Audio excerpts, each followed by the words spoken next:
اولاد کے لیے اگر کچھ مانگے تو یہی مانگے، رب اجعلنی مقیم الصلاۃ ومن ذریتی، اے اللہ مجھے میری اولاد کو، ہاں پھر یہ بھی اس کے اچھے مستقبل کے لیے، دنیا میں آسانی کی زندگی کے لیے انسان مانگ سکتا ہے۔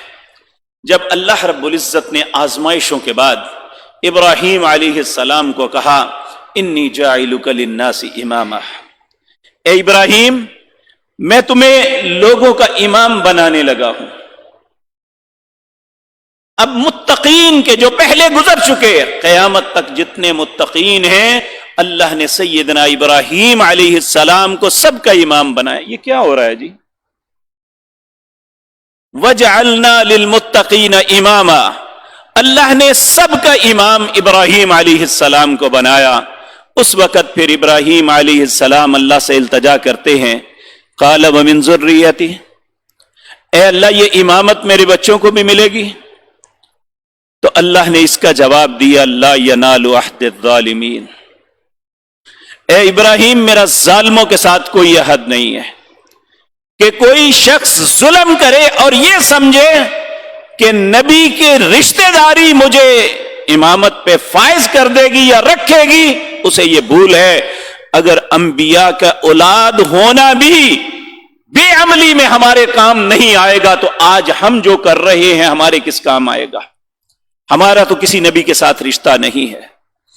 آپ دیکھیں دو اللہ کے نبی ہیں، ان کی بیویوں اور ان کے بیٹے کا تذکرہ قرآن کریم میں موجود ہے۔ بنی اسرائیل کے انبیاء کی اولادوں کا تذکرہ قرآن میں موجود ہے۔ سورۃ تحریم ہے، اللہ رب العزت فرماتے ہیں، اللہ اکبر، اللہ فرماتے ہیں کہ مثال بیان کیجئے نوح علیہ السلام اور لوط علیہ السلام کی بیویوں کی۔ قانتا تحت عبدین من عبادنا صالحین، دونوں میرے نیک بندوں کی منکوحہ تھی، ان کے ساتھ زندگی بسر کرتی تھی۔ فخانتاہما، اللہ کے حکموں کے ساتھ انہوں نے خیانت کی، اللہ کے حکموں کو نہیں مانا، یعنی اللہ کے حکم کی تعمیل میں زندگی بسر نہیں کی۔ فخانتاہما، اللہ کہتے ہیں فلم یغنیا عنہما من اللہ شیئا، نبی کی بیوی ہونا، نبی کا ساتھ ہونا کسی کام نہ آیا۔ وقیل ادخلوا النار مع الداخلین، جس طرح اللہ نے دوسرے لوگوں کو جہنم میں پھینکا، ان دونوں کو بھی جہنم کا ایندھن بنا دیا۔ اس لیے کسی کے خاندانی تعلق کی وجہ سے کوئی انسان نہیں بچے گا۔ اور دوسرا سیدنا نوح علیہ السلام، آپ نے جب قوم سے مایوس ہو گئے، اللہ سے دعا کی، رب لا تذرنی فردا، رب لا تذر علی الارض من الکافرین دیارا، اے اللہ اس زمین پہ کافروں کا ایک فرد، ایک گھر نہ چھوڑنا۔ اللہ رب العزت نے دعا کو قبول کر لیا۔ اب جو لوگ کفر پہ زندگی بسر کر رہے تھے ان کی ہلاکت کا وقت آ گیا۔ جب نوح علیہ السلام اور ان کے ماننے والے ایک کشتی پہ سوار تھے اور آسمان اور زمین پانی اگل رہا تھا، زمین سمندر کا منظر پیش کر رہی تھی، اسی اثناء میں سیدنا نوح علیہ السلام نے اپنے بیٹے کو دیکھا، کہا یا بنی ارکب معنا، اے بیٹے تو بھی میرے ساتھ سوار ہو جا۔ بیٹے کے دل اور دماغ میں کفر تھا، کہنے لگا نہیں، کچھ بھی ہو جائے آپ کے ساتھ سوار نہیں ہونا۔ سآوی الی جبل یعصمنی من الماء، کہا وہ پہاڑ کی چوٹی ہے، جوان آدمی ہوں، تیر کے وہاں پہنچ جاؤں گا۔ تو سیدنا نوح علیہ السلام نے کہا، قال لا عاصم اليوم من امر اللہ، آج صرف وہ بچے گا جسے اللہ بچائیں گے۔ اور پھر وحال بینہم الموج، ایک لہر آئی، بیٹا ڈوبنے لگا، موج بیٹے اور باپ کے درمیان آ گئی۔ تو اس وقت اللہ کے سامنے ہاتھ اٹھا لے، یا اے میرے اللہ، ان ابنی من اہلک، اے میرے اللہ، یہ میرا بیٹا میرے اہل میں سے ہے، وَأَنْتَ أَحْكَمُ الْحَاكِمِينَ، تو سب بادشاہوں سے بڑا بادشاہ ہے، اے اللہ میرے بیٹے کو بچا دے۔ تو کیا جواب ملا؟ إِنَّهُ لَيْسَ مِنْ أَحْلِكَ، یہ تیرے اہل میں سے نہیں ہے۔ کیوں؟ إِنَّهُ عَمَلٌ غَيْرُ صَالِحٍ، اس کے عمل ہی اچھے نہیں ہیں۔ جب پھر سوال کیا تو اللہ رب العزت ناراض ہو کے فرمانے لگے،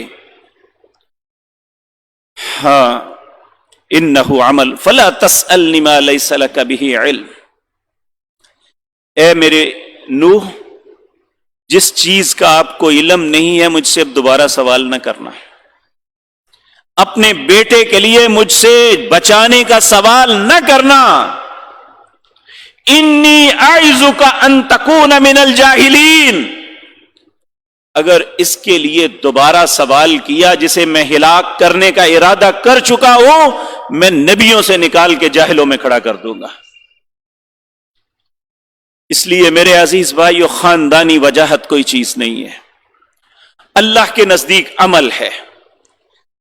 اس کائنات میں سب سے بہتر اور برتر انسان جناب محمد الرسول اللہ صلی اللہ علیہ وسلم، جن کی اپنی زندگی کے اندر 3 بیٹیاں اور 3 بیٹے فوت ہو گئے، پھر ایک ہی بیٹی نظر آتی تھی، سیدہ فاطمہ الزہرا رضی اللہ تعالی عنہا۔ اور ایک باپ کی حیثیت سے آپ سوچیں، جس کی ساری اولاد اس کی زندگی میں فوت ہو جائے اور ایک ہی اولاد بیٹی نظر آئے، اس کے ساتھ کتنی محبت ہوتی ہے، کتنا جذباتی لگاؤ ہوتا ہے۔ اور نبی مکرم صلی اللہ علیہ وسلم اپنی بیٹی سیدہ فاطمہ کے پاس جاتے ہیں، کہتے ہیں بیٹی یہ نہ سوچنا میں محمد کی بیٹی ہوں، میں اللہ کے ہاں کسی کام نہیں آؤں گا، اعملی اعملی، میری پیاری بیٹی عمل کرنا۔ یہ حقیقتاً سیدہ فاطمہ تو اعمال کی بلندیوں پہ تھی، حقیقتاً یہ سبق مجھے اور آپ کو تھا۔ سیدہ فاطمہ جیسی پاک خاتون دنیا میں کہاں ملے گی؟ وہ تو دنیا کی بہترین خواتین میں سے ایک تھی، لیکن حقیقتاً رسول اللہ نے اپنی بیٹی کو نہیں، مجھے آپ کو، ہماری ماں بہنوں بیٹیوں کو کہا تھا کہ اگر نبی کی بیٹی عمل کے بغیر جنت میں نہیں جائے گی تو تم کس خوش فہمی میں بیٹھے ہوئے ہو؟ اس لیے میرے عزیز بھائیو، سیدنا ابراہیم نے مانگا، قال ومن ذریتی، اللہ میری اولاد کو بھی امام بنا دینا۔ کہا لا ینال عہد الظالمین، میرا ظالموں کے ساتھ عہد کوئی نہیں ہے۔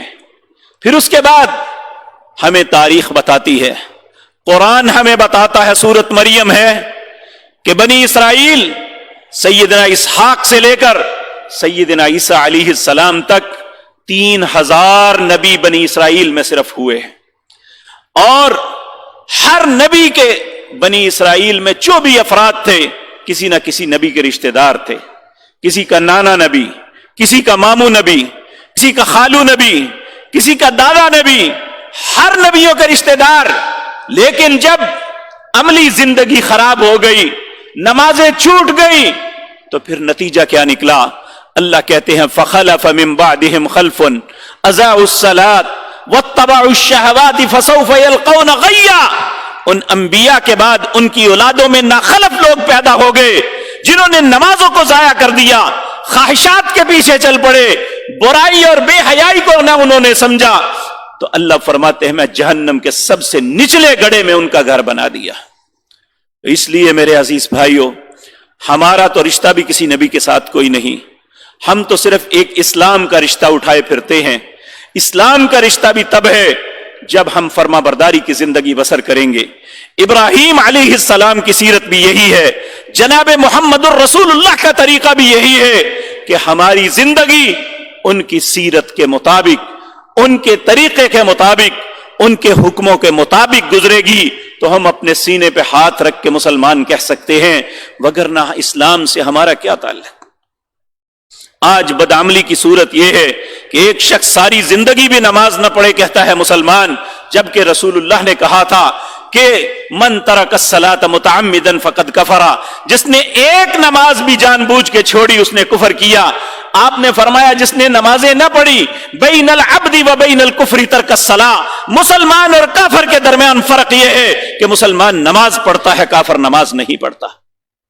اس لیے میرے بھائیوں، میرے عزیز بہنوں، یہ زندگی کی اہم بات ہے کہ سب سے اہم چیز ہے وہ یہ نہیں ہے کہ ہماری فیکٹریاں بہت زیادہ، ہماری یہ سب کچھ اللہ آپ کو عطا کرے، اللہ ہمیشہ دنیا کی آسودگیاں بھی دے، لیکن دنیا اور آخرت کی آسودگی جس چیز میں ہے وہ نماز میں ہے۔ اس لیے قربانی کا حکم بھی بعد میں ہوا، پہلے کہا فصلی لربک وانحر، پہلے نماز پڑھے پھر قربانی کرے۔ میرے عزیز بھائیوں، پھر اس